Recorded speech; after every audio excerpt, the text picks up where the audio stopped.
हाँ तो बच्चा लोग, कैसे हैं आप सभी। आशा करते हैं सभी लोग अच्छे होंगे।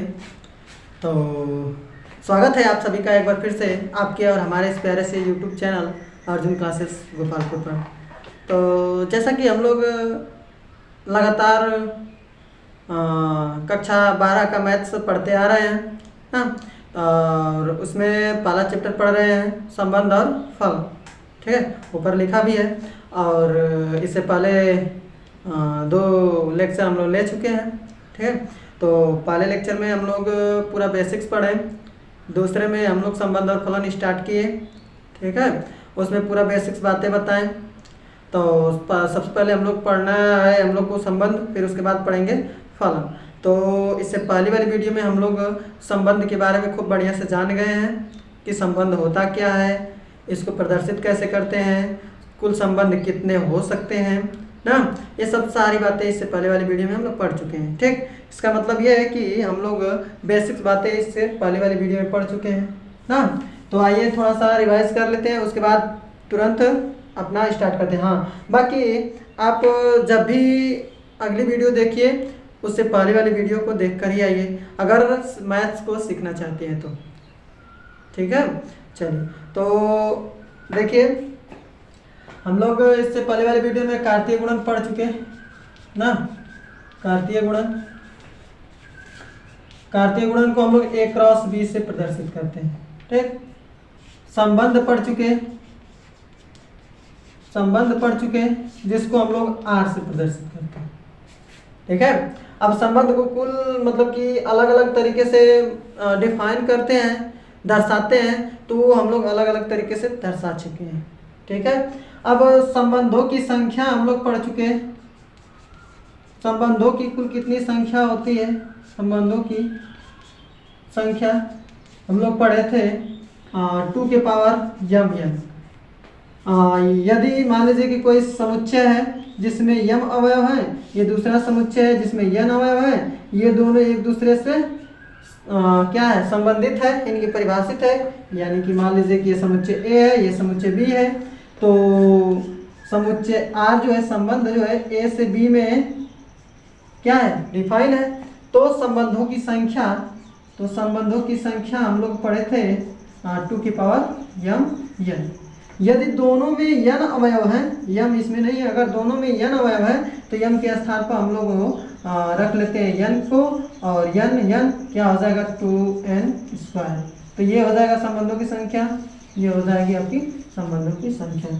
तो इतना तो हम लोग इससे पहले वाली वीडियो में पढ़ चुके हैं। आई होप अगर आप इससे पहले वाली वीडियो को देख कर आए हैं तो आपको ये सारी बातें समझ में आ रही होगी। अब एक दूसरी बात यही इसी के साथ समझ लीजिए, उसके बाद हम अपना आज का आगे का कहानी स्टार्ट करते हैं। ठीक है, तो देखिए, जो हमारा ये संबंध होता है वो सबसेट या इक्वल होता है a क्रॉस b के, यानी कि कार्तीय गुणन के। जो हमारा संबंध होता है सबसेट या इक्वल होता है a क्रॉस b के, यानी कि कार्तीय गुणन की। बात तो समझ में आई ना। हाँ, तो ये ध्यान रख लीजिएगा बात। ठीक है, तो हम लोग को इस वीडियो में पढ़ना है संबंध के प्रकार। तो ये तो हम लोग पीछे का रिवाइज किए, आज बस यही जाने इसमें अभी तक कि जो संबंध होता है a क्रॉस b का सबसेट या इक्वल होता है। ठीक है, हाँ, तो चलिए हम लोग अब आगे अपना कहानी स्टार्ट करते हैं। तो हेडिंग लगा लीजिए जल्दी से, संबंधों के प्रकार। ठीक है, हेडिंग लगा लीजिए संबंधों के प्रकार।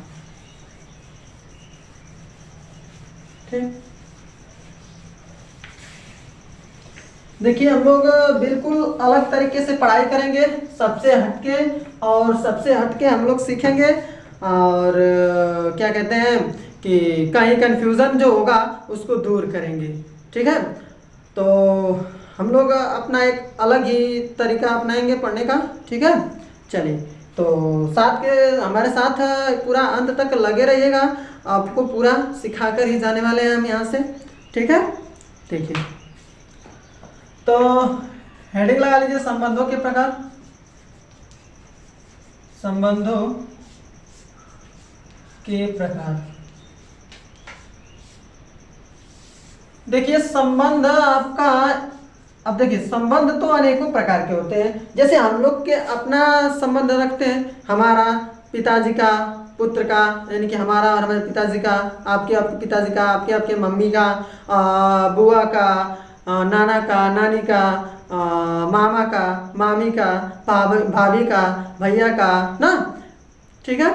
तो ऐसे ही संख्याओं के बीच संबंध हम लोग पढ़ते हैं, ठीक है। तो यहाँ पर हम लोग ब्लड रिलेशन यानी कि रक्त संबंध नहीं पढ़ रहे हैं, हम लोग संख्याओं वाला संबंध पढ़ रहे हैं।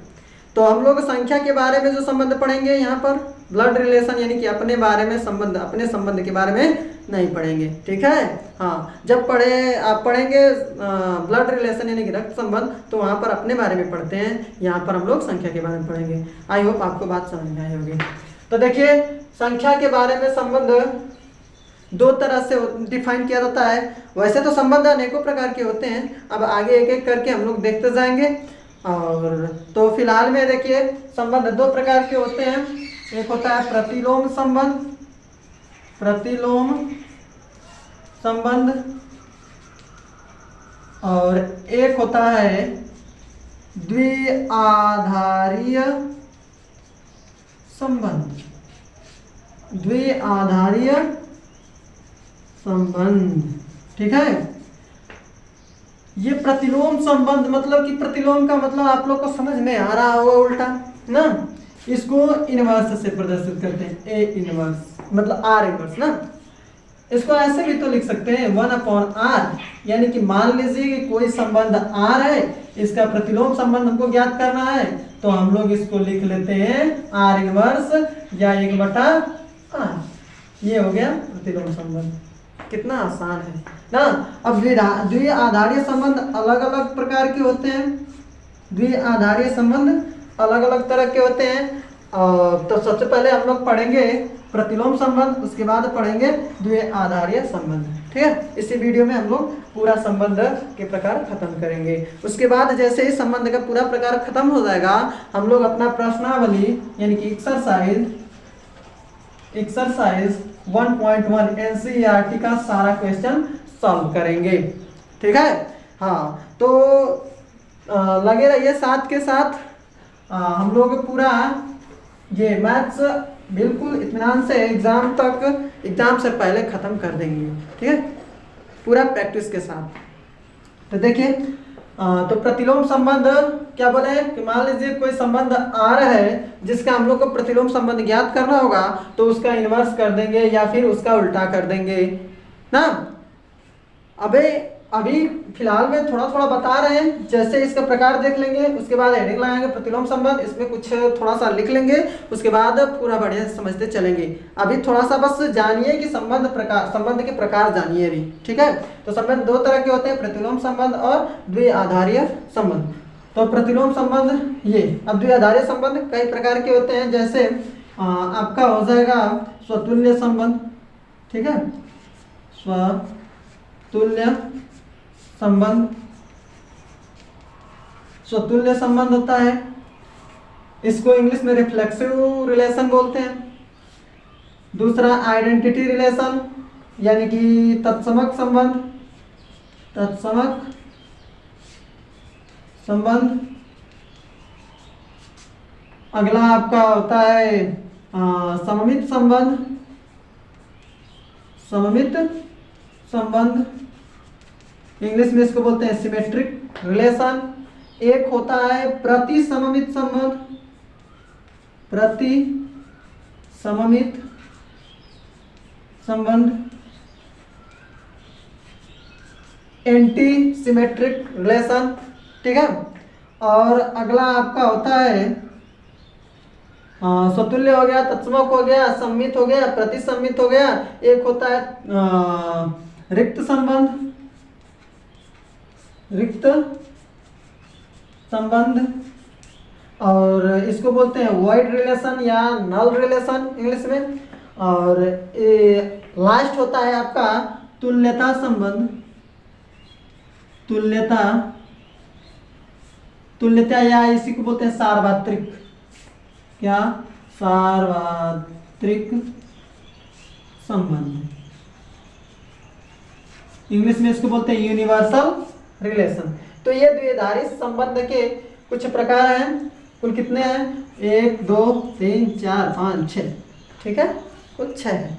तो बारी बारी से सबको पढ़ेंगे, बिल्कुल आसान है। बस देखिए इसमें क्वेश्चन कैसे आता है, एक संबंध दे देगा आर, ए से लेकर ए तक, इसको परिभाषित ए से लेकर बी तक, या ए से लेकर ए तक, या एक्स या फिर ए से लेकर ए तक दे सकता है, या फिर आर जो है एक्स से लेकर वाई तक ऐसे दे देगा और कहेगा कि दिखाइए कि स्वतुल्य है, सममित है, संक्रामक है। ओ नो, संक्रामक बच गया ना,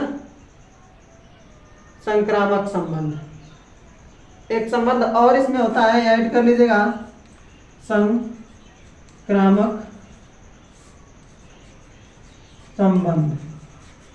ठीक है, एक और संबंध होता है संक्रामक संबंध। देखिए, स्वतुल्य, तत्समक, सममित, संक्रामक, प्रतिसम्मित, रिक्त संबंध और तुल्यता संबंध। इसको क्या कीजिए कि प्रतिसम्मित को सम्मित के साथ लिखिएगा, संक्रामक कैसे, क्योंकि ये दोनों लगभग एक ही जैसा होता है। ठीक है, बस थोड़ा सा अंतर होता है, वही अंतर आपको समझाएंगे। तो ये कुल 6 तरह का होता है। ठीक, आपको पूछना कैसे है क्वेश्चन, देखिए एक संबंध दे देगा और पूछेगा कि ये कौन सा संबंध है, ऐसे पूछ सकता है। या फिर कहेगा कि सिद्ध कीजिए कि स्वतुल्य है, सिद्ध कीजिए कि तत्समक है, सिद्ध कीजिए कि सम्मित है, सिद्ध कीजिए कि संक्रामक है, सिद्ध कीजिए कि प्रतिसम्मित है, सिद्ध कीजिए कि रिक्त संबंध है, और सिद्ध कीजिए कि तुल्यता संबंध है, ऐसे पूछ सकता है। या फिर दे सकता है कि ये निम्न में से कौन सा संबंध है, 4 ऑप्शन दे देगा और आपको बस चेक करना होगा। तो चेक करने के लिए आपको इनके बारे में तो जानना होगा। तो भैया आपको किसी के बारे में बताना होगा तो पहले उसके बारे में डिटेल जानना होगा। तो आइए हम लोग पहले इस सभी के बारे में डिटेल जान लेते हैं। पहले हम लोग सीखेंगे प्रतिलोम संबंध, उसके बाद बारी बारी से सीखेंगे द्विआधारी संबंध का ये सब। ठीक है, तो चलिए हम लोग आगे अब चलते हैं। इसको आप अपने नोटबुक में नोट कर लीजिएगा। ठीक है, क्योंकि ऐसे रहेगा आपको तो काफ़ी ज़्यादा समझ में आएगा कि इतना ही हमको पढ़ना है। ठीक है, चलिए इसको मिटा दें।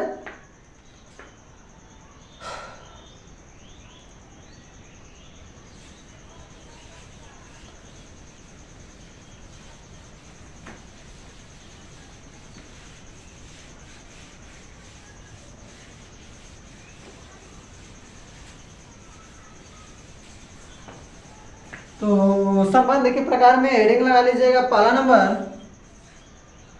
नंबर प्रतिलोम संबंध, प्रतिलोम संबंध। ठीक है, आइए समझते हैं प्रतिलोम संबंध होता क्या है। तो जैसे हम आपको एक यहाँ पर रिलेशन लिख दें, संबंध लिख दें कि 1,2 3,4 5,7 6 5,6 आपको लिख दिया जाए 7,8। ये हमने एक संबंध लिख दिया। अब इसका हमको प्रतिलोम ज्ञात करना है। क्या? प्रतिलोम संबंध ज्ञात करना है। ठीक है, ऐसा ही क्वेश्चन देता है कि ये एक संबंध ये है, इसका प्रतिलोम संबंध ज्ञात कीजिए। तो इसका प्रतिलोम संबंध देखिए बिल्कुल आसान होता है। क्या होता है कि जो हमारा A क्रॉस B यानी कि कार्तीय गुणन का जो ऑर्डर्ड पेयर यानी कि क्रमित युग्म होता है उसका स्थान केवल बदल देते हैं। यानी कि 2 को यहाँ रख देते हैं और 1 को यहाँ, और ये 3 4 को यहाँ, 3 को यहाँ, 5 को यहाँ, 6 को यहाँ और 5 को यहाँ, मतलब कि सबका स्थान बस केवल बदल देते हैं तो हमारा प्रतिलोम संबंध निकल कर आ जाता है। यानी कि उसी को हम लोग डिनोट करते हैं 1/r या r इनवर्स से। ठीक, तो इसका r इनवर्स क्या हो जाएगा आप लोग तो समझ चुके होंगे। क्या करना है हमको, 2,1। ठीक, ये हो जाएगा 3,4, ये हो जाएगा 5,6, 6,5, ये हो जाएगा हमारा 8,7। ये हमारा प्रतिलोम संबंध निकल कर तैयार। क्या बात समझ में आई यहाँ तक? बस प्रतिलोम संबंध बिल्कुल आसान होता है। इसका परिभाषा कैसे लिखेंगे कि यदि कोई संबंध R ए में परिभाषित है तब वह प्रतिलोम संबंध कहलाता है। यदि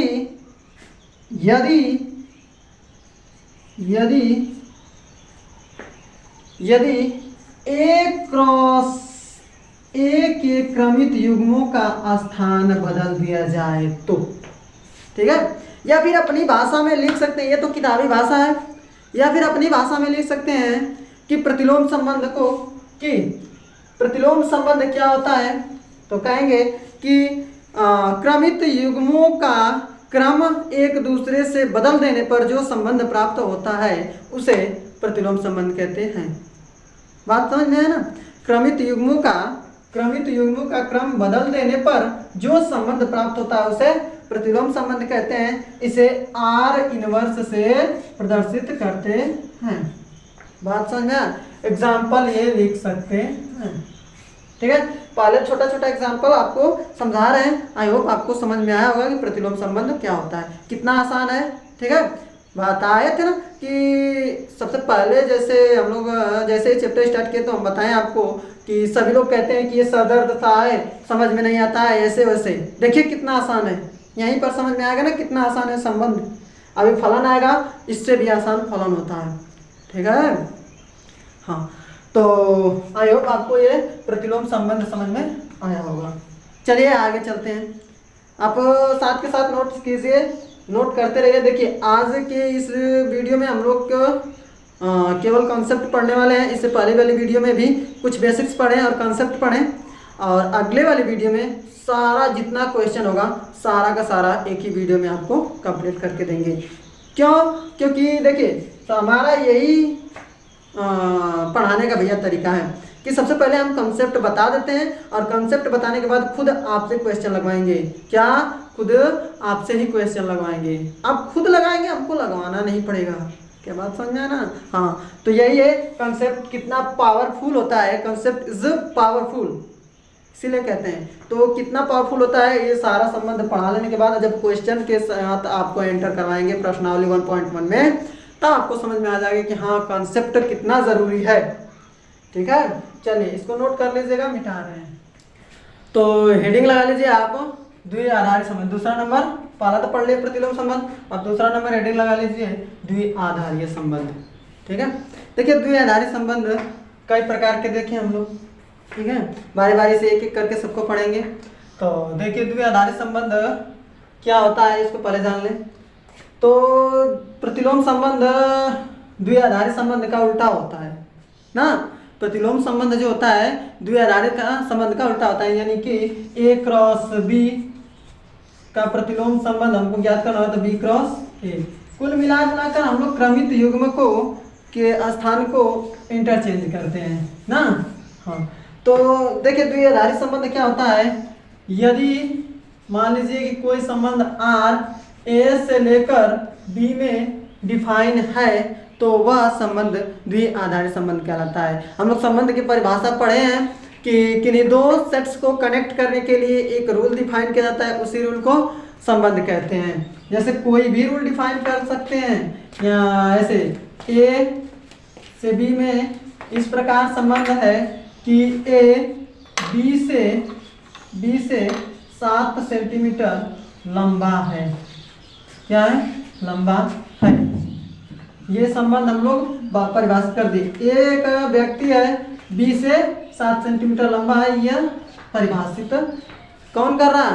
संबंध बना रहा कि हम आपस से इतना छोटे हैं या इतना बड़े हैं।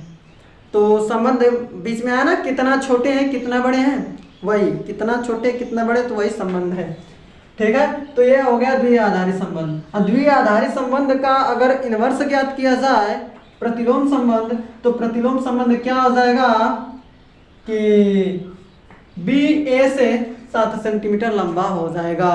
क्या बात समझ में आया ना। हाँ, तो प्रतिलोम संबंध क्या होता है? द्विआधारी संबंध का उल्टा होता है, कुल मिला जुलाकर उल्टा। बात समझ में आ रही है ना। तो द्विआधारी संबंध क्या होता है द्विआधारी संबंध क्या होता है? किन्हीं दो समुच्चय को जोड़ने के लिए जो रूल डिफाइन किया जाता है उसी रूल को संबंध कहते हैं। वही संबंध आपका होता है द्विआधारीय संबंध। बात समझ में आया ना?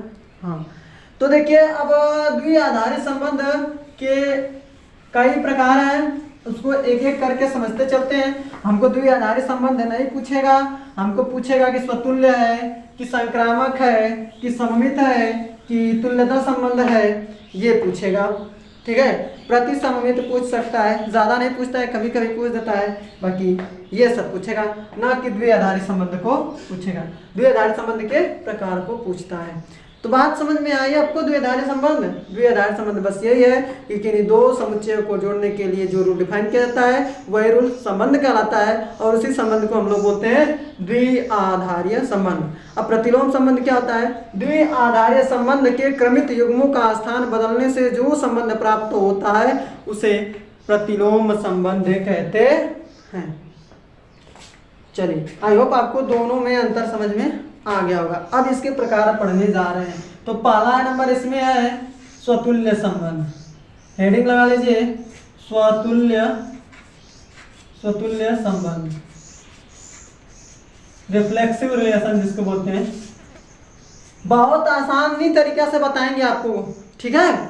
सबसे आसान तरीका से नहीं बताएं तो फिर कहिएगा।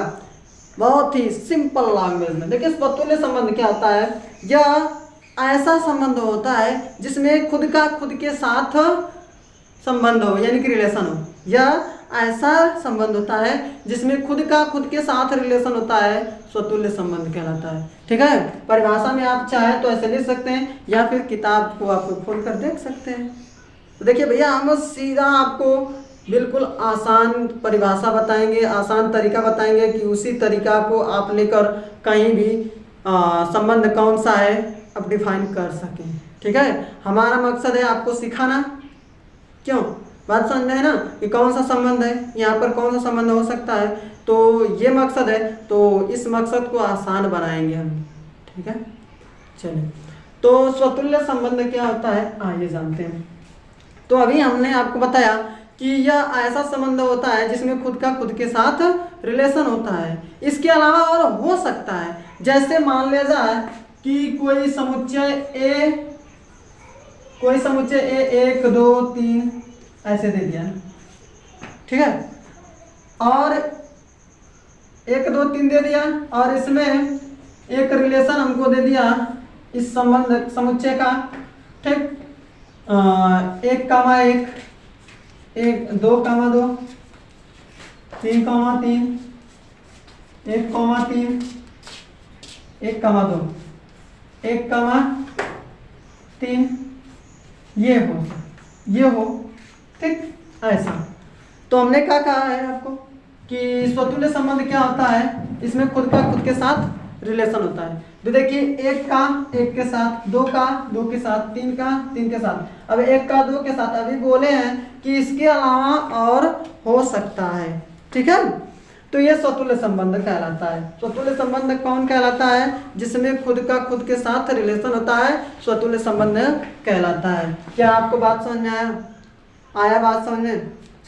अब छाटने को देता है कि इसमें क्या स्वतुल्य संबंध है तो क्यों है, नहीं है तो क्यों नहीं है। ठीक, तो आपको एग्जाम्पल देते हैं। एग्जाम्पल, स्वतुल्य संबंध तो आपको बता दें खुद का खुद के साथ रिलेशन होता है। अब एग्जाम्पल देते हैं कि मान लीजिए कोई ए बी से इस प्रकार संबंधित है। ठीक, A related by B such that A B से इस प्रकार संबंधित है कि जो इससे पहले अभी द्विआधारी संबंध में लिखे वही वाला लिख रहे हैं। ए बी से 7 सेंटीमीटर लंबा है। ठीक, फॉर ऑल इसको बोलते हैं फॉर ऑल या फॉर इच एवरी, मतलब कि प्रत्येक मान के लिए ना। A b belongs to set A, मतलब समुच्चय ए। ए मान ले रहे हैं, या फिर यहाँ पर जो समुच्चय ए है यह व्यक्तियों का समूह है। ठीक, ऐसा आपको मान लीजिए कि दे दिया एग्जाम्पल में कि कोई ए और बी इस प्रकार संबंधित है कि ए जो है बी से 60 सेंटीमीटर लंबा है। बस इतना देखिए। तो देखिए क्या करते हैं स्वतुल्य संबंध में, खुद का खुद के साथ रिलेशन देखते हैं। ठीक है, तो क्या करेंगे, ए लेंगे और बी के स्थान पर ए को रखेंगे। ठीक है, ऐसे चेक करते हैं। खुद का खुद के साथ रिलेशन करना है तो ए का ए के साथ देखेंगे कि ये फॉलो हो रहा है कि नहीं। तो ऐसे चेक करते हैं कि ए रिलेटेड बाई ए, मतलब खुद का खुद के साथ संबंध। ठीक है, क्या ये फॉलो हो रहा है। अब यहाँ पर बी के स्थान पर ए रखेंगे तो ए से 7 सेंटीमीटर लंबा है, लंबा है। क्या हमको एक बात बताइए कि ये इसमें डिफाइन हो पा रहा है क्या, संबंधित हो पा रहा है क्या, ये बात सही है क्या। कोई व्यक्ति खुद से 7 सेंटीमीटर लंबा हो सकता है क्या, ये कब से होने लगा भाई, कोई व्यक्ति खुद से 7 सेंटीमीटर लंबा हो सकता है। तो यानी कि यह स्वतुल्य संबंध नहीं है। क्या बात समझ में है। आपको दे देगा क्वेश्चन कि क्या यह स्वतुल्य संबंध है कि नहीं। ठीक, तो इसको डिफाइन करेंगे, कैसे इसको चेक करेंगे कि खुद का खुद के साथ। हमको पता है कि स्वतुल्य संबंध क्या होता है, जिसमें खुद का खुद के साथ रिलेशन होता है। तो इसमें क्या करेंगे, ए के स्थान ए है, ए का ए में रिलेशन देखेंगे, बी का बी में रिलेशन देखेंगे। तो यह संबंध पॉसिबल नहीं है, तो ऐसे क्रॉस लगा देते हैं। ठीक, this is not possible in this relation. क्या बात समझ में आया। हाँ, तो ये संबंध स्वतुल्य संबंध नहीं है। आई होप आपको समझ में। एक और एग्जांपल लेते हैं, आपको बेहतर तरीके से समझाने के लिए। सपोज मान लीजिए कि एक रेखा L1 L2 से संबंधित है, दे दिया। इस प्रकार संबंधित है कि रेखा L1 समांतर है L2 से, और फॉर ऑल मतलब फॉर ईच एवरी मतलब कि रेखाओं के प्रत्येक मान के लिए जो L1 है और L2 है बिलोंग कर रहा किसी रेखाओं के समूह से यल से। ठीक है, ऐसे दे देगा आपको क्वेश्चन और पूछेगा कि यह स्वतुल्य संबंध है क्या, यह स्वतुल्य संबंध है। तो हम चेक करेंगे, हमको पता है कि स्वतुल्य संबंध में खुद का खुद के साथ रिलेशन होता है, तो इसमें खुद का खुद के साथ रिलेशन लगाकर दिखाएंगे। तो देखिए मान लीजिए कि देखो दो रेखाएं एक दूसरे से क्या है, समांतर है। तो दो रेखा समांतर खींच लेंगे, ये एक L1 खींच लेंगे, ये एक L2। क्या है, दोनों एक दूसरे के समांतर दिख रही ना। अच्छा, तो इसमें खुद का खुद के साथ रिलेशन देखेंगे। तो जैसे यहाँ पर किए वैसे यहाँ पर भी करेंगे। तो यहाँ पर चेक करेंगे L1 संबंधित L1 सच दैट, अब लिखेंगे L1 समांतर L1 से। क्या यह पॉसिबल है, बोलिए। कोई रेखा कोई खुद रेखा अपने ही समांतर होती है कि नहीं, होती है। ठीक, कोई भी रेखा खुद के समांतर होती है। बात समझ में आई कि नहीं, कोई भी रेखा खुद के समांतर होती है। कोई दो रेखा मान लीजिए कि कोई एक रेखा है यहाँ पर बना दी L1, इसी पर एक L2 रेखा भी बना देंगे, वह समांतर होती है। ठीक है, एक बात हमेशा याद रखिएगा कि कोई भी रेखा खुद के समांतर होती है। तो यहाँ पर देखिए हमने डिफाइन किया L1 संबंधित है L1 से, इसको डिफाइन कर रहा है L1 समांतर होगा L1 से, यानी कि खुद का खुद के साथ संबंध रख रहा, इस संबंध को फॉलो कर रहा, खुद रेखा अपने समांतर होती है। बात समझ में आई ना। तो यहाँ पर ये हो जाएगा आपका स्वतुल्य संबंध है। क्या है, स्वतुल्य संबंध है। ठीक, आई होप आप सबको समझ में आ गया होगा। तो स्वतुल्य संबंध समझ में आया ना। चलिए एक और एग्जांपल लें, एक और एग्जांपल लेकर दिखा लें।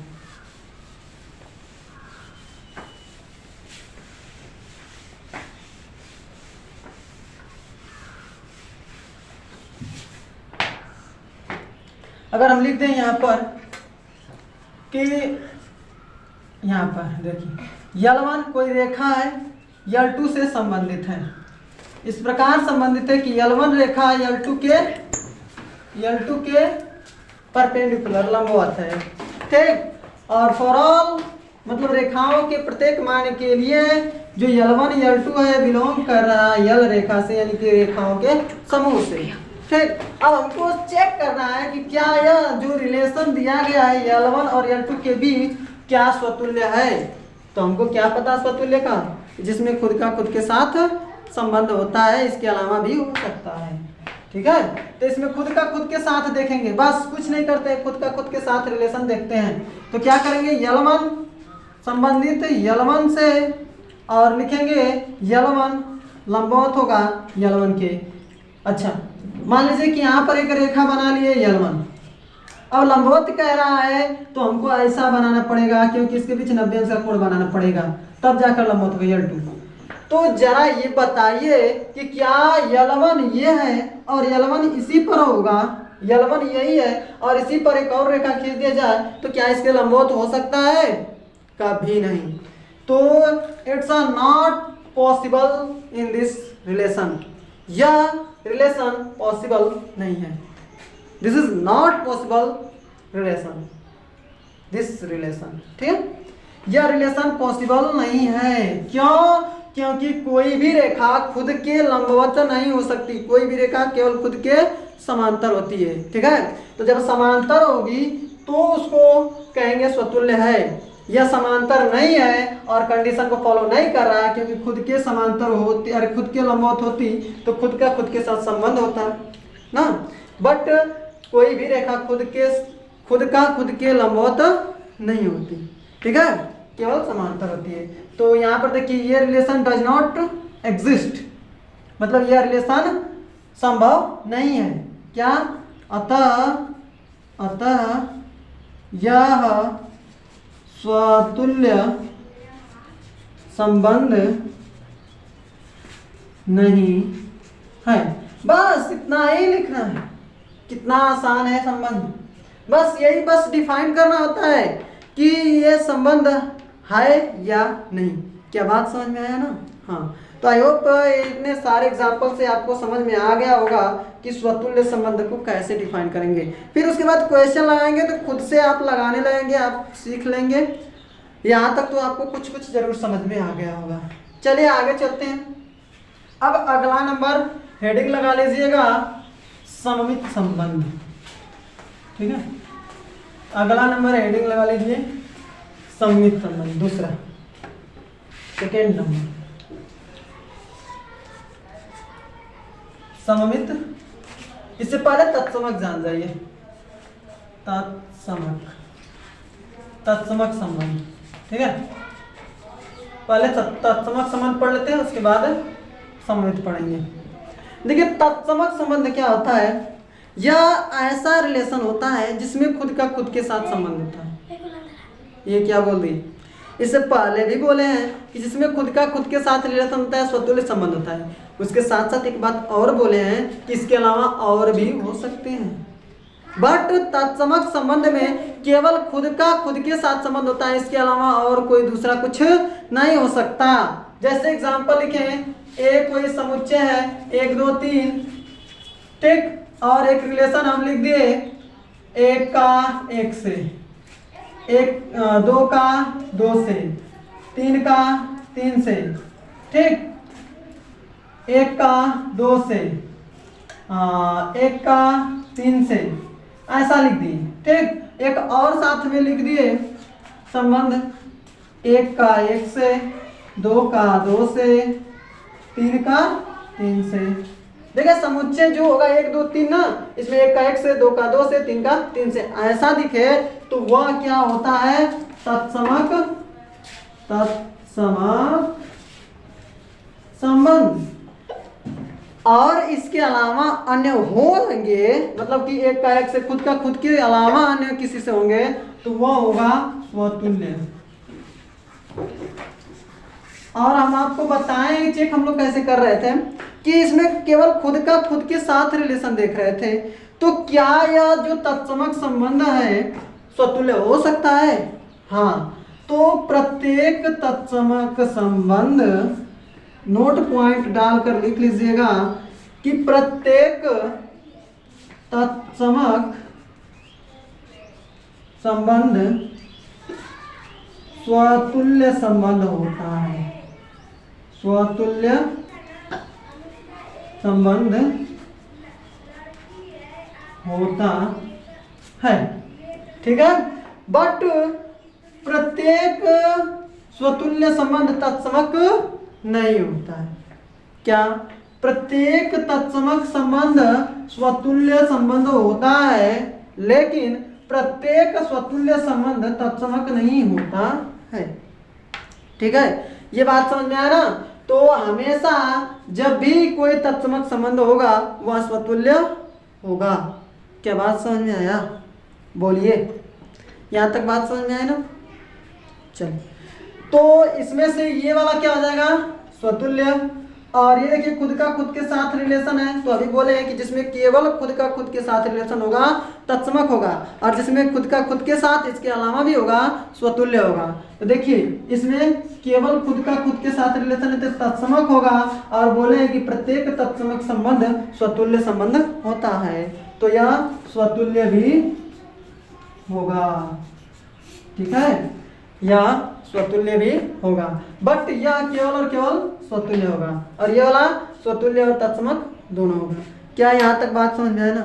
आगे चले, एग्जाम्पल कुछ ले, बोलिए एग्जाम्पल ले। देखिए स्वतुल्य संबंध और तत्समक संबंध में क्या अंतर है? बस इतना ही अंतर है कि इसमें केवल खुद का खुद के साथ ही संबंध होता है। किसमें? तत्समक में। स्वतुल्य में खुद का खुद के साथ भी होता है, किसी अन्य के साथ भी होता है, ठीक है। तो तत्समक तो बहुत कम चांस होता है पूछने, बाकी अगर पूछे तो आप डिफाइन कर लेंगे, बिल्कुल आसान। केवल खुद का खुद के साथ है संबंध होगा तो तत्समक होगा, उसके अलावा भी होगा तो स्वतुल्य भी होगा। अब स्वतुल्य पूछा तो तत्समक संबंध अगर निकाल दिए तो स्वतुल्य संबंध वो होता है। क्या बात समझ में? और स्वतुल्य तो इससे पहले खूब बढ़िया से जान लिए हम लोग, ठीक है। तो आई होप यहाँ तक बात समझ में आया होगा। ये नोट पॉइंट आप ध्यान रखिएगा, ठीक है। ये मिटाए ना? चलिए अब आगे हेडिंग लगाइए।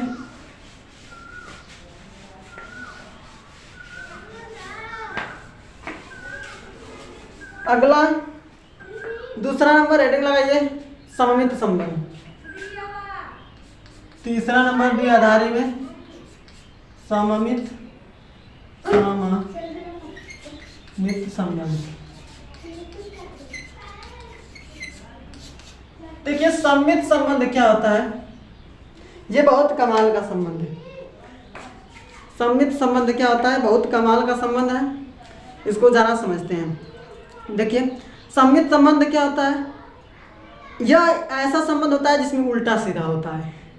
ये क्या बात है? उल्टा सीधा मतलब कि कोई संबंध एक का दो के साथ होगा, तो अगर उस संबंध में दो का एक के साथ संबंधित है तो वह क्या होगा? सममित संबंध होगा, ठीक है। बात समझ में आया ना? सममित संबंध का मतलब देखिए कोई संबंध ए से लेकर बी में, या फिर कोई संबंध ए से लेकर ए में अगर डिफाइन है, अगर परिभाषित है, तो ए के वाले को x मानते हैं, बी के वाले को हम लोग y मानते हैं। तो अगर x का संबंध y के साथ है और उसी में y का संबंध x के साथ है तो यह सममित संबंध कहलाएगा। सममित संबंध कहलाएगा। तो कैसे लिखेंगे? इसमें उल्टा सीधा देखिए, x का y के साथ तो y का x के साथ होना चाहिए, ऐसा हम लोग देखेंगे। अगर उसमें संबंध में हमको दे दिया, मान लीजिए एग्जाम्पल अगर लिख दें यहाँ पर, एग्जाम्पल एक सममित संबंध का, तो 1,1 2,3 2,2, ठीक। 1,2 2,1 3,2 2,3 ऐसा लिख दिए, ठीक। तो क्या यह सममित संबंध है? हमको पहचानना होगा तो क्या करेंगे? बस अपने माइंड में एक ही बात लगाएंगे, रखेंगे कि इसमें उल्टा सीधा होता है, यानी कि एक का दूसरे के साथ तो दूसरे का पहले के साथ होना चाहिए। तो देखिए ये जो सेम का सेम के साथ होता है तो इसको तो नहीं देखते हैं, इसको हम देखते ही नहीं है, खुद का खुद के साथ वाला। ठीक है, कहाँ से कि देखिए एक का एक के साथ, यानी कि पहले का एक के साथ दूसरे का एक के साथ है। ठीक है, तो खुद का खुद के साथ वाला नहीं देखते हैं, अलग अलग वाला, मतलब एक दूसरा ऐसा होगा तो उसको देखेंगे। यहाँ देखिए ये ना, तो देखिए एक का दो के साथ है तो ऐसे देखेंगे, एक का संबंध दो के साथ है तो हमको इस पूरे संबंध में, इस पूरे जो ये संबंध दिया है ना, इस क्रमित युग्म दिया है, इसमें हमको कहीं भी ढूंढना होगा दो का एक के साथ। अगर होगा तो सम्मित होगा, नहीं होगा तो अदरवाइज नहीं होगा।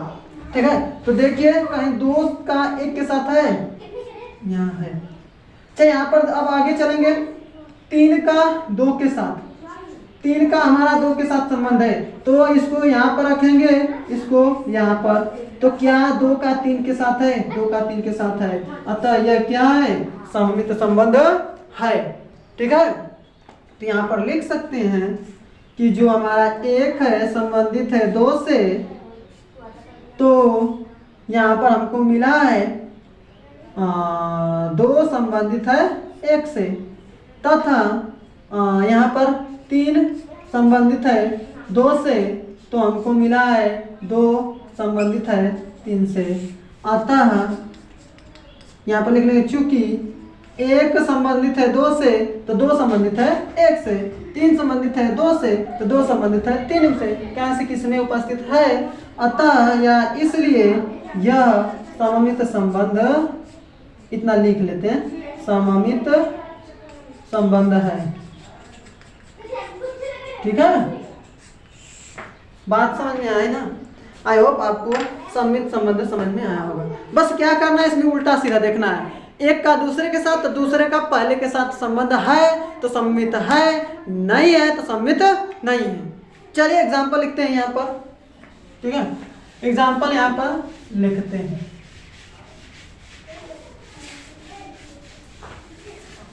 यहाँ पर सम्मित संबंध का एग्जाम्पल यदि लिखें, और एग्जाम्पल खूब बढ़िया समझ लीजिए, क्वेश्चन आप खुद से करेंगे, पूरा विश्वास रखिए, बस ध्यान से समझ लीजिए। अगर हम लिखें यक्स वाई से इस प्रकार संबंधित है कि यक्स वाई का पत्नी पति है। ठीक, यक्स जो है वाई का पति है, ये देखिए। तो इसमें एक का दूसरे के साथ तो दूसरे का क्या पहले के साथ संबंध बन रहा, देखते हैं। देखिए पहले का दूसरे के साथ यक्स वाई का पति है, तो अब हम लोग बोलेंगे दूसरे का पहले के साथ, देखेंगे संबंध हो रहा दूसरे का पहले के साथ। फिर उसके बाद x के स्थान पर अब हम दूसरा लिखेंगे y, और y के स्थान पर x को लिखेंगे का पति है। अब उसके बाद पढ़कर देखिए, x जो है y का पति है, y x का पति हो सकता है? कोई पत्नी अपने पति का पति हो सकती है? नहीं ना, तो यह संबंध रिलेशन एग्जिस्ट नहीं कर रहा ना, मतलब कि यह सम्मित संबंध को के रूल को क्या डिफाइन नहीं ना कर रहा। देखिए x जो है y का पति, यानी कि जो x है y का पति है, तो क्या y x का पति हो सकता है?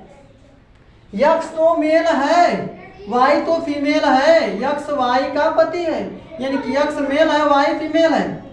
अब बताइए यहाँ पर y x का पति, यानी कि ये फीमेल होगा, ये मेल हो जाएगा y और ये फीमेल हो जाएगी। बोलिए कोई मेल फीमेल एक ही टाइम को हो सकता है? बोलिए आप यदि मेल होंगे, अगर बॉय होंगे तो क्या आप गर्ल बन सकते हैं? अगर आप गर्ल होंगे तो क्या बॉय बन सकती हैं? नहीं ना, तो इसका मतलब क्या है, यह स्वतुल्य संबंध सममित संबंध नहीं है। क्या बात समझ में आया? यह संबंध इसको फॉलो नहीं कर रहा, इस रूल को फॉलो नहीं कर रहा, तो यह सम्मित संबंध नहीं है। क्या यहाँ तक बात समझ में आया आपको?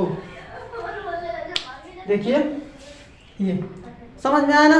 अब आगे एक और एग्जांपल देते हैं, आपको समझाने का प्रयास करते हैं। बिल्कुल बेहतरीन तरीके से समझ में आएगा आपको, बहुत बेहतरीन तरीके से समझाने का प्रयास कर रहा हूँ, आपको पूरा समझ में आएगा। यहाँ से समझा कर ही आपको जाएंगे संबंध को, ठीक है। अब देखिए, अगर हम लिख दें कि यक्स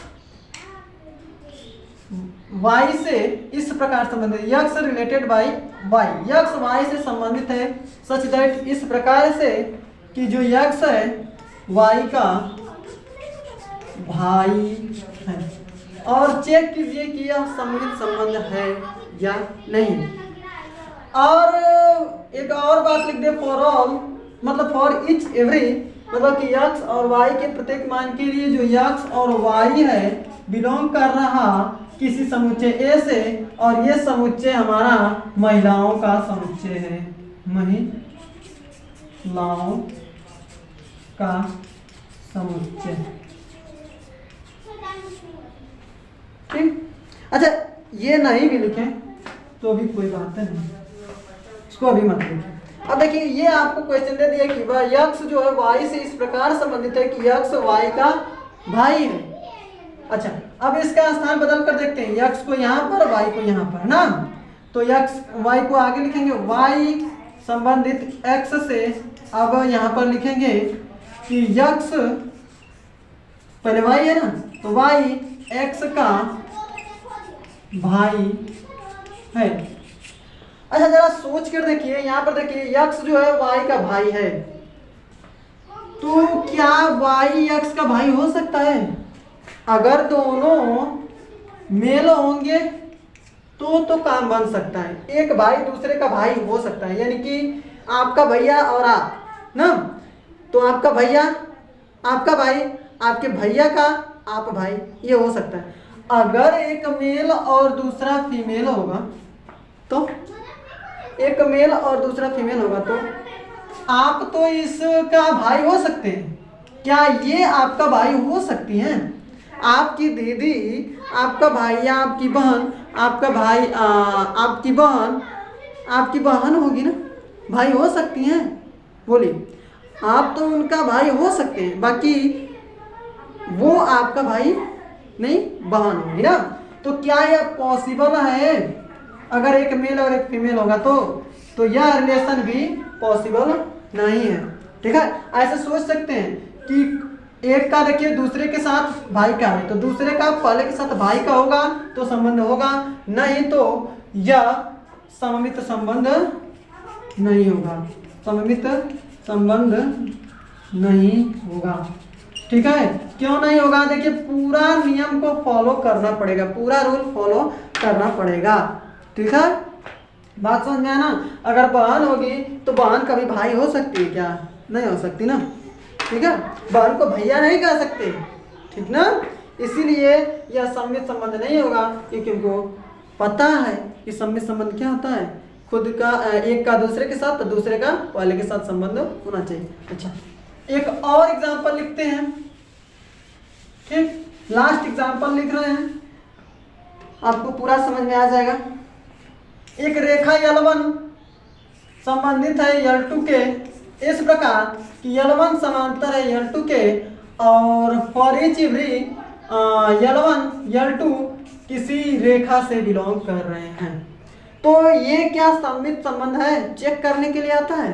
तो क्या करेंगे, पहली को दूसरे के साथ। अच्छा, एक बार पहले रेखा लिख लें, L1 L2 ना। ये देखिए, पहले इसको देख रहे हैं, तो क्या ये दूसरी रेखा पहली के समांतर है? दूसरी को देखें तो क्या दूसरी रेखा के समांतर पहली रेखा है ना। तो क्या कहेंगे कि जो ये L1 L2 से समांतर है, तो L2 L1 से भी क्या है, L2 समांतर L1, ठीक। तो कहेंगे कि यह संबंध फॉलो हो रहा, अतः यहाँ पर लिखेंगे चूंकि L2 संबंधित L1 से है कि L2 समांतर है L1 के, ठीक है। देखिए, यहाँ पर पहली रेखा दूसरी के साथ समांतर है, दूसरी रेखा पहली के साथ भी समांतर है, क्या लंबवत हो रही नहीं ना। हाँ, तो क्या है यह सममित संबंध, सममित संबंध है। ठीक, बात समझ में आई ना? तो ऐसे हम लोग चेक कर लेते हैं कि कौन सममित है, कौन स्वतुल्य है, कौन तत्समक है। तो आपको तीनों समझ में आया ना? एक बार फिर से लास्ट दोहरा दे रहे हैं। स्वतुल्य संबंध क्या होता है? जिसमें खुद का खुद के साथ रिलेशन होता है, इसके अलावा अन्य हो सकते हैं। सममित संबंध क्या होता है? इसमें एक का दूसरे के साथ और दूसरे का पहले के साथ संबंध होता है, तो वह संबंध सममित संबंध कहलाता है। तत्समक क्या होता है? ऐसा संबंध जिसमें केवल खुद का खुद के साथ संबंध होता है, तत्समक संबंध कहलाता है। क्या ये तीन संबंध आपको समझ में आया ना? चलिए, तो हम लोग अब आगे चलेंगे चौथे संबंध की तरफ। हम लोग का चौथा संबंध क्या है? हम लोग का चौथा संबंध है संक्रामक संबंध, सॉरी प्रतिसंबित संबंध। अगला चौथा नंबर ला लीजिए प्रतिसंबित संबंध। देखिए, ये अभी हम लोग पढ़े संबित संबंध ना, अब प्रतिसंबित, बस थोड़ा सा अंतर है। संबित संबंध हम लोग पढ़े कि ए बी से इस प्रकार संबंधित है ना, कि देखिए सॉरी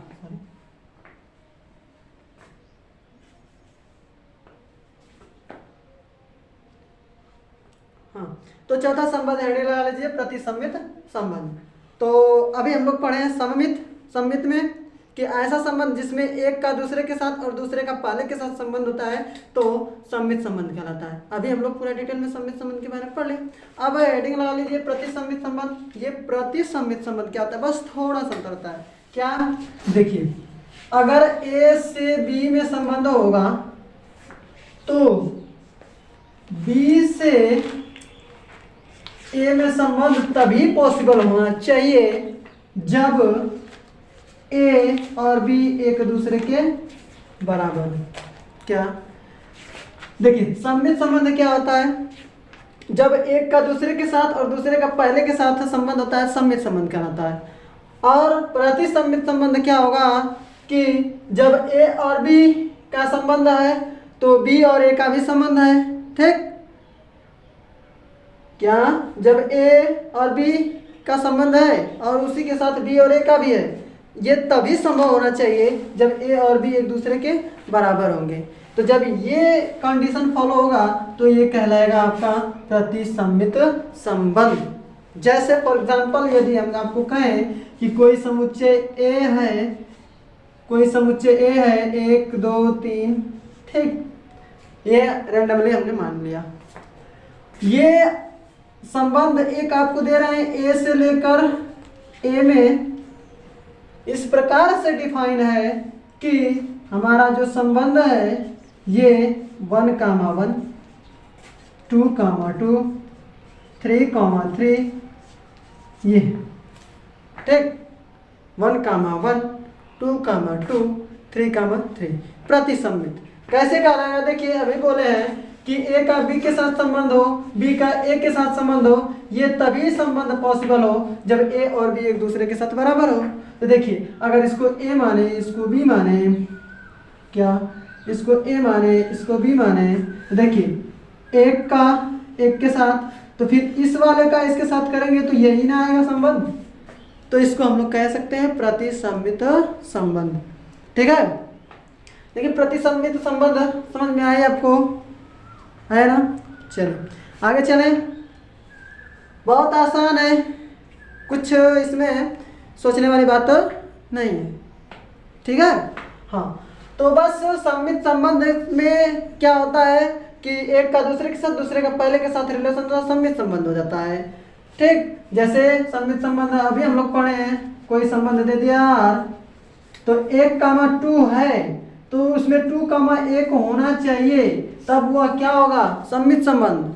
और जब ए और बी एक दूसरे के साथ बराबर होता है, जैसे ये है, तो हो जाएगा प्रतिसंबित संबंध। ठीक है, चलिए, ये ज़्यादा नहीं पूछता है, बस हमको छांटना रहता है कि कौन कौन सा संबंध है। ठीक है, हाँ, आपको जैसे ही क्वेश्चन कराएंगे आप सारा क्वेश्चन सॉल्व कर लेंगे। ठीक है, बस पेशेंस, बी पेशेंस, मतलब पेशेंस रखिए, धैर्य रखिए। ठीक है, अगला हम लोग चले संक्रामक संबंध पर। ठीक है, संक्रामक संबंध, अगला हेडिंग लगा लीजिए संक्रामक संबंध। संक्रामक संबंध, 5वां नंबर, संक्रामक संबंध। ये संक्रामक संबंध क्या होता है? बहुत आसान है। देखिए, यदि ए संबंधित है बी से, तो अगर बी संबंधित होगा तीसरे से सी से, तब क्या होना चाहिए कि जो सी संबंधित होना चाहिए ए से, यानी कि पहले का तीसरे के साथ संबंध होना चाहिए। क्या लिखना चाहेंगे तो लिख सकते हैं ऐसे कि एक का दूसरे के साथ, दूसरे का किसी तीसरे के साथ संबंध हो तो पहले का तीसरे के साथ संबंध होना चाहिए। जैसे आप का संबंध आपके भैया के साथ, और आपके भैया का संबंध आपके अगर साली के साथ है, तो यदि आपका संबंध आपके भैया के साली के साथ हो जाता है तो उस संबंध को हम लोग बोल देंगे संक्रामक संबंध। क्या बात समझ में आया ना? हाँ, ऐसे यानी कि एक का संबंध दूसरे से, अगर दूसरे का किसी तीसरे के साथ संबंध है ना, अगर दूसरे का किसी तीसरे के साथ संबंध है, तो यदि आप उस तीसरे के साथ संबंध बना लेते हैं तो यह इस प्रकार का संबंध संक्रामक संबंध कहलाता है। ठीक है, बात समझ में आया ना? एग्जाम्पल दें, देखिए हम यहाँ पर लिख रहे हैं एग्जाम्पल।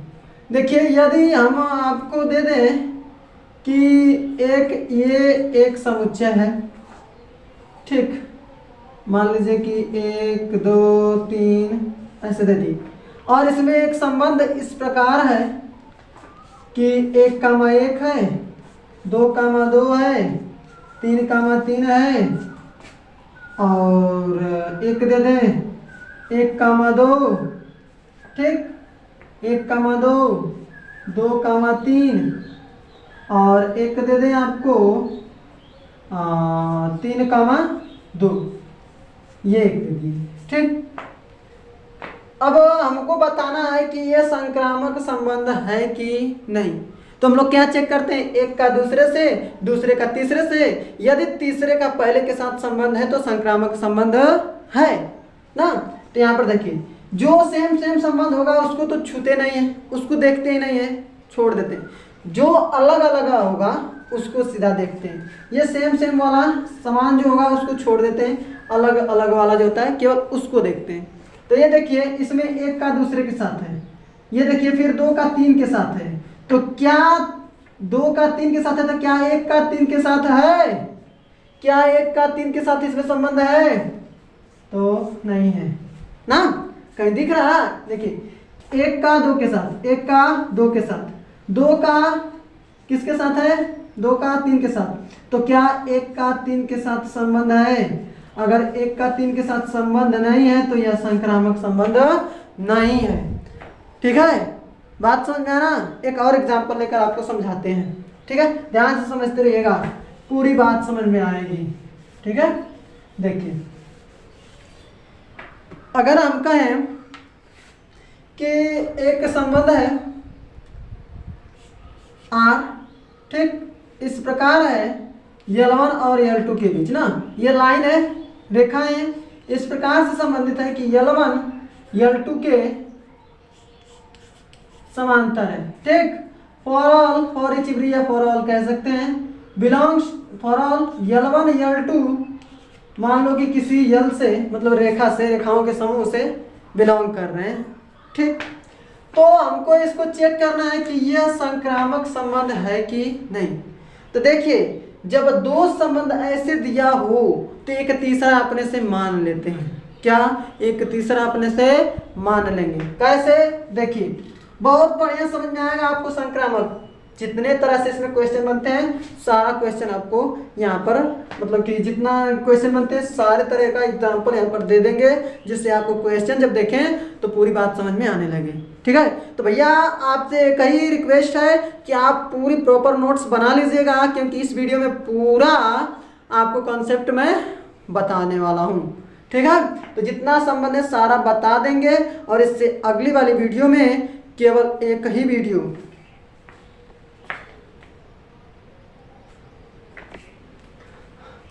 हाँ क्या बोले, इससे अगली वाली वीडियो में केवल एक ही वीडियो में हम या फिर 2 वीडियो लेंगे, इससे ज़्यादा इस चैप्टर में हम नहीं लेने वाले हैं प्रश्नावली 1.1 में, ठीक है।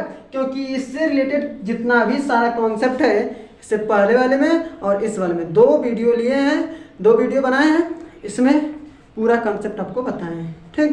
पूरे इत्मीनान के साथ आप इससे पहले वाली वीडियो जरूर देख लीजिएगा और उसका नोट्स बना लीजिएगा, उसके बाद इस वीडियो में आइएगा और इसका नोट्स बना लीजिएगा, उसके बाद अगली वीडियो में एंटर कीजिएगा, ठीक है। हमको पूरी बात समझ में आएगा। अगर मैथ सीखना है तो आपको, अब नहीं सीखना है तो आपकी मर्जी, ठीक है। बाकी मैथ सीखना है तो हम यही कहेंगे कि पहले वीडियो से प्रॉपर नोट्स बना लीजिए, फिर दूसरी वीडियो का इस वाले वीडियो का प्रॉपर नोट्स बना लीजिए, फिर इसके बाद अगले वीडियो में एंटर कीजिए और अपने से क्वेश्चन का प्रैक्टिस कीजिए, ठीक है। उसमें क्वेश्चन कराएंगे प्रश्नावली 1.1 का NCERT का जितना सारा क्वेश्चन होगा सब कराएंगे और आपसे खुद करवाएंगे, ठीक है।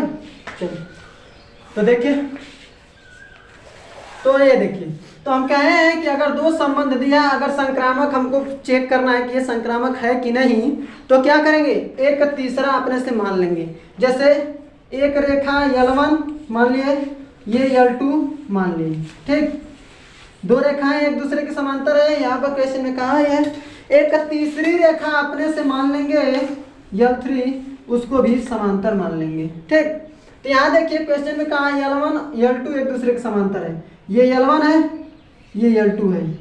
तो L1 को यदि लें तो L2 के साथ समांतर है, अगर L2 को लें तो L3 के साथ समांतर है।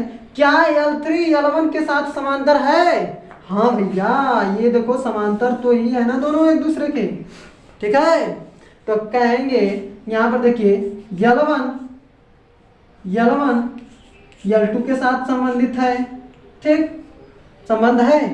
L2 का L3 के साथ संबंध है, ठीक है।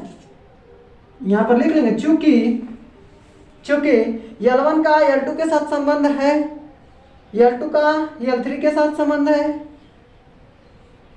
तथा L1 का संबंध L3 के साथ है। ये देखिए L1 का L3 के साथ ये वाला तिरछी नजर मिल रहा है ना, हाँ। तो तिरछा L1 का L3 के साथ ऐसा संबंध होगा तो यह क्या होगा, यहाँ पर ये अतः यह कंडीशन फॉलो कर रहा, इसलिए कहेंगे कि यह संक्रामक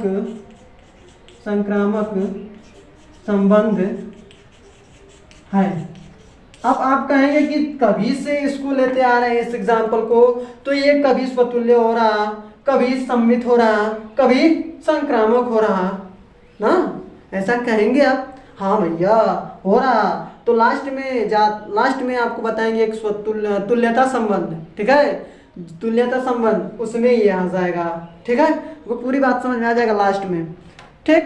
तो ये बात समझ में आई ना, कैसे संक्रामक है। संक्रामक संबंध एक का दूसरे के साथ, अगर दूसरे का तीसरे के साथ है तो क्या तीसरे का पहले के साथ संबंध है, अगर है तो संक्रामक है, नहीं है तो संक्रामक नहीं है। क्या बात समझ में आया ना। हाँ चलिए एक और एग्जांपल लेकर आपको बताने जा रहे हैं, उस एग्जांपल से आपको पूरी तरह 100% श्योर है कि आपको समझ में आ जाएगा। देखिए लास्ट एग्जांपल संक्रामक का ले रहे हैं, ठीक।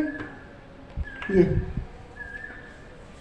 देखिए अगर लाइन का ही ले रहे हैं, L1 L2 से संबंधित है, इसको बोलते हैं सच दैट, इस प्रकार कि L1 लंबवत है, जैसे ऐसे बनाकर ऐसे बनाते हैं तो इसको लंबवत बोलते हैं L2 के, ठीक। फॉर ईच एवरी या for all L1 L2 belongs to एक रेखा, मतलब रेखाओं के समूह। इसको ये देखिए मान लीजिए कि ये क्या है, रेखाओं का समुच्चय, ठीक। ये रेखाओं के समुच्चय से L1 और L2 बिलोंग कर रहे हैं। अब इसको हमको चेक करना। अब देखिए दूसरी बात, ये रेखाओं का समुच्चय है, और दूसरी बात यदि यह रेखा समतल में उपस्थित हो, मतलब कि जो ये L1 L2 रेखाओं का समूह है, ऐसे ऐसे ऐसे ऐसे ऐसे ऐसे बहुत, ये एक प्लेन है, समतल है, श्यामपट्ट। तो ऐसे समतल में 3D में, मतलब 3 डायमेंशनल नहीं 2D में, मतलब कि द्विविमीय में यह है रेखाएं। तो देखिए यहाँ पर आप बनाते हैं, देखिए एक का दूसरे के साथ और दूसरे का किसी तीसरे के साथ हम मानेंगे, ठीक है। तो देखिए समतल में कहा है, तो समतल में द्वितीय को ऐसा बनता है ना, ये इसको क्या बोलते हैं, अक्ष। 3D में क्या बनता है, 3 गो, बोलिए 3D में क्या बनता है, 3 गो। जैसे आप अपने जिस घर में बैठे हैं उस घर के कोने को देखेंगे तो ये कोना ऐसे, एक ऐसे और एक इधर का, तो 3 कोना बन रहा है ना, मतलब 3 लाइन जा रही ना कोना पर, बोलिए कोना में 3 लाइन जा रही ना, तो वो क्या है 3D है। और यहाँ पर समतल में कहीं कागज आपका कॉपी है, कॉपी का पेज है जो उस पर 3 लाइन ऐसे बना सकते हैं नहीं ना, ऐसे ये वाला देखिए, ये वाला ऐसे बाहर की तरफ होता है ना कि ऐसे, तो 3D में ऐसे दिखा दे देता है बट बना नहीं सकते, ठीक है। तो आपका 3D को भी लेकर समझाएंगे, पहले 2D को लेकर समझा दिया जाए, ठीक। तो देखिए मान लिया हमने कि यह रेखा ये वाला L1 है, ठीक, L2 के लंबवत होनी चाहिए। क्या L1 L2 के लंबवत है, तो इसको हमने मान लिया, इसको हमने मान लिया L2, तो ये L1 L2 एक दूसरे के साथ लंबवत हो गए ना, ये 90 अंश पर, बोलिए। अब हम तीसरी रेखा मानेंगे, क्या, अब हम तीसरी रेखा मानेंगे L2 L3 के साथ लंबवत ना, जैसे हमने मान लिया L1 लंबवत है L2 के साथ, फिर ऐसे ही मानेंगे L2 लंबवत है L3 के साथ, एक L3 रेखा मानेंगे। अगर L1 L3 के साथ लंबवत हो गया, अगर L1 L3 के साथ लंबवत हो गया तो संक्रामक होगा, अगर नहीं हुआ तो संक्रामक नहीं होगा। अब देखते हैं, तो देखिए हमने माना L1 L2 के साथ, तो L1 L2 के साथ, L2 L3 के साथ, तो एक रेखा मानेंगे तो L2 को L3 के साथ लंबवत मानेंगे, तो ये L2 ऐसे है तो L3 के साथ लंबवत ऐसे मान लिए, ये L3। तो क्या L1 L3 के साथ लंबवत है, ये देखिए, ये देखिए ऐसे रेखाएं या ऐसे रेखाएं एक दूसरे क्या आती है समांतर, तो ये पॉसिबल नहीं हो रहा ना, ये कंडीशन को फॉलो नहीं कर रहा, तो कहेंगे चूंकि L1 समांतर है, L1 समांतर है L2, समांतर नहीं ना, लंबवत ना, तो संबंधित है, L1 संबंधित है L2 के, इस कंडीशन के अनुसार L2 संबंधित है L3 के, बट लेकिन L1 नॉट रिलेटेड, यानी कि नॉट संबंधित, मतलब संबंधित नहीं है L3 के, इसलिए यह संक्रामक संबंध नहीं है। ये जब कब, जब यह समतल में उपस्थित है। अगर यही 3D यानी कि 3 डायमेंशनल त्रिविमीय में इस पर उपस्थित होगा, समतल में ना होकर त्रिविमीय ज्यामिति में उपस्थित होगा, अगर यह रेखा त्रिविम ज्यामिति ना 3D लिख दे रहे हैं, त्रिविम ज्यामिति 3 डायमेंशनल त्रिविम ज्यामिति में उपस्थित है, तो क्या होगा। यहाँ तो बात समझ में आई है आपको कि तीसरा, देखिए तीसरा तिरछी नजर वाला, ये तिरछी नजर वाला संबंध फॉलो नहीं कर रहा, क्योंकि ये दूसरे एक दूसरे के साथ समांतर हो जा रहे हैं, बात समझ में। हाँ, तो इसलिए संक्रामक नहीं है, क्योंकि हमको पता है कि यदि अगर पहला दूसरे के साथ, दूसरा तीसरे के साथ, तो पहला का तीसरे के साथ कनेक्शन टाका भिड़ना चाहिए, ठीक है। हाँ, तो यहाँ पर टाका नहीं भिड़ा, बात समझ में आना। चलिए, अगर ये 3D में उपस्थित होगा तो आइए जरा समझ लीजिए, दोनों में अंतर समझ में आ जाएगा आपको। अगर यह 3D में उपस्थित होगा तो 3D में 3 अक्ष होते हैं ना, एक x अक्ष, एक y अक्ष, एक z अक्ष। अगर इसको हम L1 माने, इसको L2 माने, ठीक, इसको L3 माने, देखिए भैया ये वास्तव में ये वाली रेखा जो ऐसे बनाए ना, ये ऐसे इस चौक ऐसे बाहर की तरफ होती है, ठीक है, इसको मत समझिएगा। और ये सभी एक दूसरे के साथ लंबवत होती हैं, ठीक। तो यहाँ देखिए कंडीशन फॉलो करना है, L1 L2 के साथ, L2 L3 के साथ लंबवत है, तो L3 L1 के साथ भी लंबवत ही है, ऐसे ऐसे ऐसे ऐसे है ना। तो सबके साथ लंबवत है। तो अगर 3D में उपस्थित होगा, 3D मतलब कोना में, अपने दीवार का कोना देख लीजिए। जैसे हमारे पास तो कुछ दिख नहीं रहा आपको 3D दिखाने का, ठीक है, हाँ, तो कुछ दिख नहीं रहा, नहीं तो आपको हम दिखा देते हैं। रुक जाइए, आपको व्यवस्था कर रहे हैं, समझने का प्रयास कीजिएगा। देखिए, ये देखिए 3D, देखिए इसको x अक्ष, इस वाले को y अक्ष और इस वाले को z अक्ष मान। ये देखिए, इसको समझने का प्रयास कीजिएगा। देखिए इस वाले का x अक्ष, इस वाले को y अक्ष और इस वाले को अगर ये नीचे वाला ऐसे गया इसको z अक्ष माने, तो देखिए x अक्ष पर यदि हम L1 मान दें, y अक्ष पर L2 मान दें और z अक्ष पर L3 मान दें, तो देखिए L1 L2 के साथ, L2 L3 के साथ लंबवत है ना, तो L3 क्या L1 के साथ लंबवत है? हाँ भैया है ना, ये देखिए एकदम लंबवत है, 90 अंश का कोण बन रहा है ना, लंबवत है। तो इसका मतलब कि जब रेखा 3D में उपस्थित होगा तो क्या होगा, क्या होगा, इस कंडीशन को फॉलो करेगा। जब इस कंडीशन को फॉलो करेगा तो क्या होगा, यह संक्रामक संबंध होगा। तो इसमें क्या लिख सकते हैं ऐसे, चूंकि L1 L2 के साथ संबंधित है इस कंडीशन को फॉलो करते हुए, L2 L3 के साथ संबंधित है, तथा ये तिरछी नजर वाला भी एक दूसरे के साथ संबंधित, यानी कि L1 L3 के साथ संबंधित है, इसलिए यह संक्रामक संबंध होगा। ठीक है, यह संक्रामक संबंध होगा। आई होप आपको दोनों में 2D और 3D में अंतर समझ में आया होगा कि जब 2D में होगा तो संबंध संक्रामक संबंध नहीं होगा, जब 3D में होगा तो संक्रामक संबंध होगा। क्या बात समझ में आया? लास्ट आपका संबंध है तुल्यता संबंध। ठीक है, इसके बाद आपको एक ट्रिक बताएंगे। देखिए भैया ये मिटा रहे हैं, आप इसको नोट करते रहिए, सारा कंसेप्ट नोट करते रहिए और एग्जाम्पल भी नोट करते रहिए। जब क्वेश्चन बताएंगे तो आप क्वेश्चन चाहे नोट करें या ना करें, बाकी सारा कंसेप्ट और एग्जाम्पल नोट कीजिए, क्योंकि जब आप क्वेश्चन करेंगे तो आपको क्वेश्चन समझ में नहीं आएगा जब तक बेसिक कॉन्सेप्ट नहीं जानते हैं, एग्जाम्पल नहीं जानते हैं। ठीक है, तो जब आपको क्वेश्चन कराएंगे तो अगर आप पूरा मन से वीडियो को देखें, प्रॉपर नोट्स बनाएं, तो आपको पक्का 100% श्योर है कि सारा क्वेश्चन आप उड़ाएंगे ऐसे यूं। ठीक है, और साथ के साथ ट्रिक भी बताएंगे आपको एनडीए एयरफोर्स नेवी के लिए। ठीक ना, चलिए तो आगे हेडिंग लगाइए, तुल्यता संबंध, जिसको बोलते हैं सार्वत्रिक संबंध। ठीक है, लास्ट है 6वां नंबर, 6 नंबर सार्वत्रिक संबंध, सार्वत्रिक संबंध, जिसको इंग्लिश में बोलते हैं यूनिवर्सल रिलेशन, या इसी को बोलते हैं तुल्यता संबंध, तुल्यता संबंध। देखिए तुल्यता संबंध किसको कहते हैं, बहुत आसान है। देखिए वह संबंध जो स्वतुल्य हो, सममित हो और संक्रामक हो, मतलब कि तीनों संबंध हो तो वह तुल्यता संबंध कहलाता है। जैसे हम लोग लाइन वाला देखिए, L1 संबंधित है L2 के साथ, इस प्रकार कि L1 समांतर है L2 से, for each every L1 L2 belongs to L किसी रेखा से।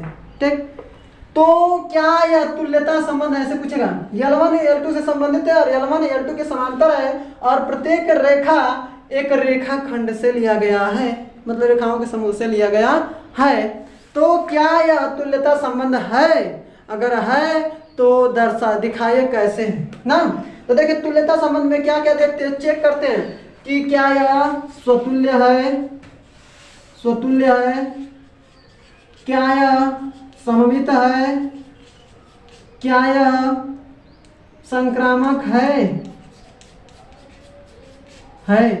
अगर यह तीनों संबंध है तो इन तीनों संबंध जब एक साथ किसी संबंध को फॉलो कर रहा तो उसे बोलते हैं तुल्यता संबंध, तुल्यता संबंध, या उसी को बोलते हैं सार्वत्रिक संबंध। तो इसको कैसे लिख सकते हैं कि यदि कोई संबंध यदि स्वतुल्य, सममित और संक्रामक तीनों होगा तो वह संबंध तुल्यता संबंध या सार्वत्रिक संबंध कहलाता है। तो आइए इसको देखते हैं, चेक करते हैं लाइन को। इस वाले संबंध को हमने आपको एग्जाम्पल यहाँ पर लिख दिया एग्जाम्पल। तो इसको L1 L2 के साथ इस प्रकार संबंधित है कि L1 L2 के समांतर है और L1 L2 एक किसी रेखा से बिलोंग कर रहे हैं। तो इसको हमको बताना है क्या यह स्वतुल्य क्या यह तुल्यता संबंध है। तो इसको हम लोग चेक करेंगे। तुल्यता संबंध क्या होगा कि जिसमें स्वतुल्य, सममित और संक्रामक तीनों होगा तो वह तुल्यता संबंध कहलाएगा। तो यह सबसे पहले हम लोग चेक करेंगे स्वतुल्य संबंध, ठीक है। फिर उसके बाद चेक करेंगे सममित संबंध, फिर उसके बाद चेक करेंगे संक्रामक संबंध। अगर तीनों है तो तुल्यता संबंध है, नहीं है तो नहीं। तो आइए चेक करते हैं। देखिए इसमें देखिए स्वतुल्य संबंध क्या होता है, ऐसा संबंध जिसमें खुद के साथ रिलेशन होता है, स्वतुल्य संबंध कहलाता है ना। तो देखिए इसमें L1 के समांतर होगा। अगर इस कंडीशन को फॉलो करेगा तो यह स्वतुल्य होगा। तो देखिए एक बात हमेशा अपने माइंड में सेट कर लीजिए कि देखिए कोई भी रेखा सदैव अपने आप के समांतर होती है, खुद के साथ समांतर होती है। कोई भी रेखा खुद के साथ हमेशा समांतर होती है, बट लंबवत नहीं होती है। तो ये बात हमेशा ध्यान रखिएगा। तो यहाँ पर हम लोग कह सकते हैं कि चूंकि L1 के साथ संबंध रखता है, L2 के साथ संबंध रखता है इस कंडीशन के अनुसार, इसलिए यह क्या होगा, खुद के साथ संबंध है, इसलिए यह स्वतुल्य संबंध होगा। अब देखिए स्वतुल्य संबंध तो हम लोग चेक कर लिए ना, खुद के साथ रेखा समांतर होती है, तो यह कंडीशन को फॉलो कर रहे हैं, ठीक। अब हम लोग चेक करेंगे कि क्या यह सममित संबंध है। तो सममित संबंध में आपको क्या बताएं, इसमें उल्टा सीधा रिलेशन होता है, यानी कि एक का दूसरे के साथ, दूसरे का पहले के साथ रिलेशन होगा तो सममित संबंध होगा। तो यहाँ पर एक L1 रेखा बना लेते हैं, यहाँ पर L2 एक रेखा बना लेते हैं। तो यहाँ पर देखेंगे क्या L1 L2 के समांतर है, तो दिख रहा है ना L1 L2 के साथ समांतर। तो क्या L2 L1 के साथ समांतर है, हाँ दोनों समांतर ही है, ठीक। तो यहाँ पर कहेंगे L1 फॉलो कर रहा है L2 के, L2 फॉलो कर रहा है L1 के, यानी कि L1 L2 के समांतर, L2 L1 से संबंध रख रहा है, इसलिए यह सममित संबंध भी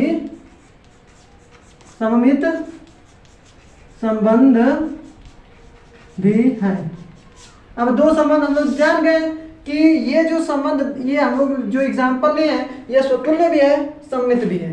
अब आइए चेक करते हैं क्या संक्रामक है। अगर होगा तो तुल्यता कह देंगे, नहीं होगा तो नहीं। तो चेक करते हैं। तो देखिए तुल्यता संबंध क्या होता है, अभी हम लोग जाने कि ऐसा संबंध जिसमें एक का दूसरे के साथ, दूसरे का तीसरे के साथ, तो तीसरे का पहले के साथ होगा, तिरछी नजर बोले ना, तब यह संक्रामक संबंध होगा। तो देखिए संक्रामक संबंध के लिए जब दो संबंध दिया जाता है तो एक मान लेते हैं। देखिए L1 L2 के साथ किस प्रकार संबंधित है, समांतर है दोनों। तो एक L3 भी हम लोग मान लेंगे समांतर ही, अगर लंबवत होगा तो L3 भी मान लेंगे लंबवत ही, ठीक। तो यहाँ पर समांतर दिया तो समांतर मानेंगे। ये देखिए L1 L2 के साथ समांतर है, क्या L2 L3 के साथ समांतर है, हाँ है ना, L2 L3 के साथ समांतर है। तो अब देखेंगे क्या L1 L3 के साथ समांतर है, तो सीधा दिख रहा कि ये रेखा एक दूसरे के समांतर है। तो यहाँ पर कहेंगे चूंकि L1 संबंधित है L2 से, L2 संबंधित है L3 से, तो L1 संबंधित है तथा, यहाँ पर कहेंगे तथा L1 संबंधित है L3 से, यानी कि ये तिरछी नजर वाला संबंधित है, यानी कि समांतर है दोनों, तो ये है। इसलिए देखिए अगर नहीं रहेगा तो ऐसे क्रॉस लगा देंगे, यहाँ पर है तो नहीं लगाएंगे, तो इसीलिए इसको कहेंगे, इसलिए यह क्या है, संक्रामक संबंध भी है। यहाँ पर लिखेंगे अतः यह स्वतुल्य, सममित और संक्रामक तीनों संबंध है, इसलिए इस संबंध को तुल्यता संबंध कहते या कह सकते हैं। या फिर कहेंगे कि अतः यह संबंध स्वतुल्य भी है, सममित भी है और संक्रामक भी है, इसलिए यह तुल्यता संबंध कहलाएगा। बात समझ में आया ना, यहाँ पर लिख सकते हैं, ठीक। तो आपको आई होप समझ में आएगा कि तुल्यता संबंध क्या होता है या सार्वत्रिक संबंध, ठीक, चलिए तो आपको एग्जाम्पल ये एक दे दिए तुल्यता संबंध के लिए। आपको बहुत सारा क्वेश्चन करवाया जाएगा और उसमें छांटा जाए, ऐसे ही छांटते हैं हम लोग, ऐसे ही चेक करते हैं सारे रूल को फॉलो करते हुए। ठीक, चलिए अब हम आपको कुछ ट्रिक बताने जा रहे हैं। उससे पहले एक रिलेशन बच रहा, वॉइड रिलेशन यानी कि रिक्त संबंध। तो रिक्त संबंध क्या होता है? ऐसा संबंध जिसमें कोई भी रूल फॉलो ना हो, ना स्वतुल्य हो, ना सम्मित हो, ना संक्रामक हो, ना तत्समक हो, ना ये कोई भी रिलेशन ना हो, तो वह क्या कहलाएगा? रिक्त संबंध। ठीक है, रिक्त संबंध कहलाएगा। बात समझ में आना? तो पूरा चेक करेंगे, अगर कोई रूल फॉलो नहीं होगा तो वह कैसा संबंध कहलाएगा? रिक्त संबंध। तो आई होप आप सब लोग जान गए सभी संबंध को। तो रिक्त संबंध कब होगा? जब कौन संबंध नहीं होगा। बात समझ में आया ना? हाँ, अब आपको एनडीए एयरफोर्स और नेवी के लिए ट्रिक बताने जा रहे हैं, आप बने रहिएगा। ठीक, लास्ट आपको एनडीए एयरफोर्स नेवी के लिए ट्रिक बताने जा रहे हैं। ठीक है, हाँ, अब हम लोग का इंटर लेवल समाप्त, अब घुसे हैं हम लोग कंपटीशन पर। ठीक है, तो देखिए एक बात हमेशा नोट पॉइंट में डाल लीजिए, नोट पॉइंट। क्या? अगर कोई सममित संबंध होगा, सममित संबंध होगा तो वह प्रतिसम्मित संबंध हो सकता है। क्या? प्रतिसम्मित संबंध हो सकता है, नोट पॉइंट में। ठीक, अगर यह सम्मित संबंध है, अगर कोई भी संबंध सम्मित संबंध है तो वह प्रतिसम्मित संबंध हो सकता है। ठीक, बात समझ में आया कि नहीं? आ गया ना? तो वह प्रतिसम्मित संबंध हो सकता है।